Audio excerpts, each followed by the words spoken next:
Hello students, നമുക്ക് second chapter നോക്കാം, relations and functions. ഇനി അത് ആദ്യമേ കാർട്ടീഷ്യൻ പ്രോഡക്റ്റിൻ്റെ ഡെഫിനിഷനാണ്. Cartesian product of set A and B നമ്മൾ ഡിനോട്ട് ചെയ്യുന്നത് എ ക്രോസ് ബി എന്നാണ്. ഒരു എക്സാമ്പിൾ നമുക്ക് നോക്കാം. എ എന്ന് പറഞ്ഞ സെറ്റ് 1 2, ബി എന്ന് പറഞ്ഞ സെറ്റ് എ ബി. അപ്പോൾ എ ക്രോസ് ബി എന്ന് വെച്ചാൽ ഇവിടെ കോർഡിനേറ്റ് ആയിട്ട് എഴുതും. ആദ്യത്തെ എലമെൻറ്റ് എയിലെ എലമെൻ്റ് ആയിരിക്കണം, രണ്ടാമത്തെ എലമെൻറ്റ് ബിയിലെ എലമെൻ്റ് ആയിരിക്കും. അപ്പോൾ നോക്കിയേ, 1 ഇവിടെ എ, അപ്പോൾ 1A, അടുത്ത 1B, അടുത്ത 2A 2B. ഇനി ബി ക്രോസ് എ ആവും തിരിച്ച് ബിയിലെ എലമെൻറ്റ് വേണം ആദ്യം എഴുതാം. അപ്പോൾ A1 A2 B1 B2. അപ്പോൾ നോക്കിയേ, എ ക്രോസ് ബിയും ബി ക്രോസ് എയും സെയിം അല്ല. ഇനി നോക്കിയേ, എ എന്ന് പറഞ്ഞ സെറ്റിൽ പി എലമെൻറ്റ്സ് ഉണ്ട്, ബി എന്ന് പറഞ്ഞ സെറ്റിൽ ക്യൂ എലമെൻറ്റ്സ് ഉണ്ടെങ്കിൽ എ ക്രോസ് ബിയിൽ എത്ര എലമെൻറ്റ്സ് കാണും? അതിൻ്റെ പ്രോഡക്റ്റായ പി ക്യൂ എലമെൻറ്റ്സ് കാണും. ഇനി എ എന്ന് പറഞ്ഞ സെറ്റിൽ നിന്ന് ബി എന്ന് പറഞ്ഞ സെറ്റിലേക്കുള്ള റിലേഷൻ എന്ന് പറയുന്നത് subset of A cross B ആയിരിക്കും. ഇനി നമ്പർ ഓഫ് റിലേഷൻസ് എന്ന് പറയുന്നത് 2⁻PQ ആയിരിക്കും.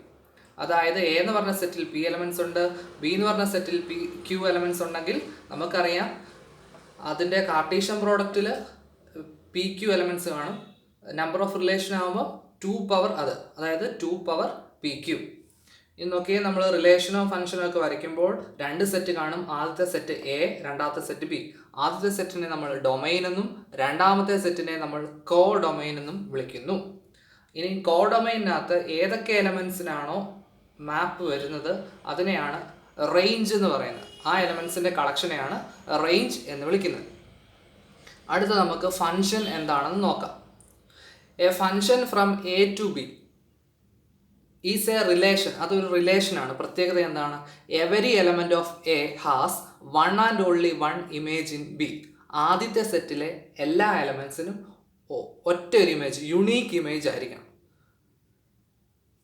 അതിൽ നമ്മൾ ഇവിടെ നോക്കിയാൽ എ എന്ന് പറഞ്ഞ സെറ്റ്, ബി എന്ന് പറഞ്ഞ സെറ്റ്, ഇവിടുന്ന് ഒരു ഇമേജ് പോയാൽ ഇവിടുത്തെ എലമെൻറ്റിനെ ഇമേജ് എന്നും ഇവിടുത്തെ എലമെൻറ്റിനെ ഇതിൻ്റെ പ്രീ ഇമേജ് എന്നും വിളിക്കുന്നു. ഇനി ഒരു ക്വസ്റ്റ്യൻ നോക്കിയേ, 3 റിലേഷൻ തന്നിട്ടുണ്ട്. അത് ഫംഗ്ഷൻ ആണോ അല്ലയോ എന്ന് നോക്കാം. ഒന്നാമത്തെ റിലേഷൻ 6 തന്നിട്ടുണ്ട്, 2 1 3 1 4 2. അപ്പം നമ്മൾ നോക്കേണ്ടത് ആദ്യത്തെ ആൾ ഡിസ്റ്റിങ്റ്റ് ആണോ നോക്കിയാൽ മതി. ആദ്യത്തെ ആൾ ഡിസ്റ്റിങ്റ്റ് ആണ്, അപ്പോൾ അത് ഫംഗ്ഷൻ ആയിരിക്കും. രണ്ടാമത്തെ ക്വസ്റ്റ്യൻ ആണ്, ഇവിടെ 2 ഇവിടെ 2, ആദ്യത്തെ ആൾ സെയിം ആണ്, അതുകൊണ്ട് ഫംഗ്ഷൻ അല്ല. ഇവിടെ ആദ്യത്തെ ആൾക്കാർ ഡിസ്റ്റിങ്റ്റ് ആണ്, അതുകൊണ്ട് അതും ഒരു ഫംഗ്ഷൻ ആയിരിക്കും. ഇനി നമുക്ക് ടൈപ്സ് ഓഫ് ഫങ്ഷൻസ് കൂടെ ഉള്ളു. ആദ്യമേ ഐഡൻറ്റിറ്റി ഫംഗ്ഷൻ. ഐഡൻറ്റിറ്റി ഫംഗ്ഷൻ എന്ന് വെച്ചാൽ f is a function from R to R defined by f of x is equal to x. അതായത് നമ്മൾ ഏത് എലമെൻ്റ് ആണോ കൊടുക്കുന്നത് ആ എലമെൻറ്റ് തന്നെ ആൻസർ ആയിട്ട് കിട്ടണം. അപ്പോൾ ഡൊമൈന് നമ്മുടെ റിയൽ നമ്പേഴ്സ് ആണ്, റേഞ്ചും ആറാണ്. അതിൻ്റെ ഗ്രാഫ് ഇങ്ങനെയാണ്. ഇനി അടുത്ത ടൈപ്സ് ഓഫ് ഫംഗ്ഷന് constant function. Constant function f from R to R defined by f of x is equal ഒരു കോൺസ്റ്റൻറ്റ് സി. അതായത് ഏതൊരു എലമെൻറ്റ് കൊടുത്താലും ഇമേജ് സി. അപ്പോൾ സി എന്ന് പറഞ്ഞ പോയിൻ്റിൽ കൂടെ ആയിരിക്കും പോകുന്നത്. അപ്പോൾ അവിടുത്തെ ഡൊമൈൻ ആറാണ്, പക്ഷേ റേഞ്ച് എന്ന് വെച്ചാൽ ഇമേജിൻ്റെ കളക്ഷൻ, അത് സെറ്റ് സി മാത്രമേ ഉള്ളൂ. അടുത്ത modulus function. F is a function from R to R defined by f of x is equal to mod x. Mod x എന്ന് വെച്ചാൽ എക്സ് പോസിറ്റീവ് ആണെങ്കിൽ അത് അതുപോലെ എഴുതും, എക്സ് നെഗറ്റീവ് ആണെങ്കിൽ അതിൻ്റെ നെഗറ്റീവ് എഴുതും. അപ്പോൾ എപ്പോഴും ഒരു പോസിറ്റീവ് നമ്പറേ കിട്ടത്തുള്ളൂ. അതിൻ്റെ ഗ്രാഫ് നോക്കിയേ, വി ഷേപ്പ് ഗ്രാഫ് ആയിരിക്കും. അവിടുത്തെ ഡൊമൈൻ എപ്പോഴും ആറായിരിക്കും. റേഞ്ച് എന്താ? പോസിറ്റീവ് നമ്പേഴ്സേ വരത്തുള്ളൂ. അപ്പോൾ R+ ആയിരിക്കും. R+ഉം 0യും വരാം. ഇനി അടുത്ത signum function. Signum function define ചെയ്തേക്കുന്ന നോക്കിയേ, f is a function from R to R defined by f of x is equal to x by mod X.